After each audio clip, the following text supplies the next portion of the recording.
माझ्या आईची शुगर ना 480.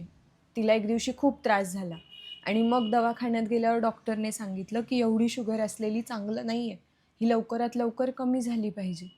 आणि त्या दिवशी डॉक्टरांनी मला सांगितलं उद्या जर किडनी फेल झाली तर त्याला खर्च आहे, खूप जास्त खर्च.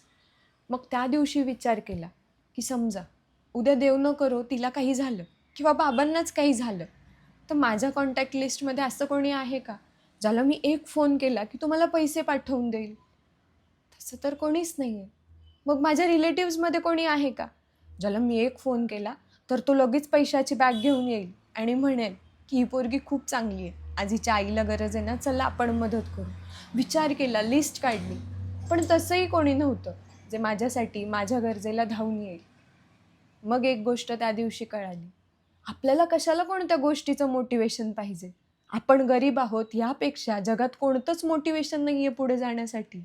आणि आपल्याकडे एवढी सेविंग तर पाहिजेच, उद्या आपल्या वाईट काळात आपल्याला कोणाकडे भीक मागायची नाही आहे या अपेक्षेने.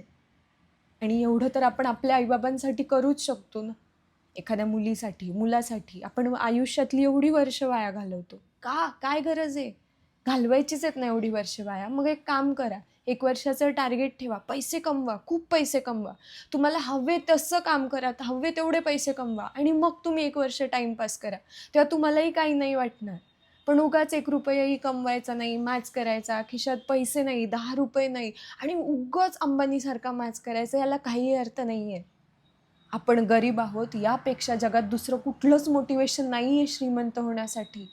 आणि तुझं श्रीमंत होणं फार महत्त्वाचं आहे. श्रीमंत नाही रे, पण तुझ्या वाईट काळात तुला कोणाकडे भीक मागायची गरज लागणार नाही. ॲटलीस्ट एवढी तरी तुझी लायकी पाहिजे.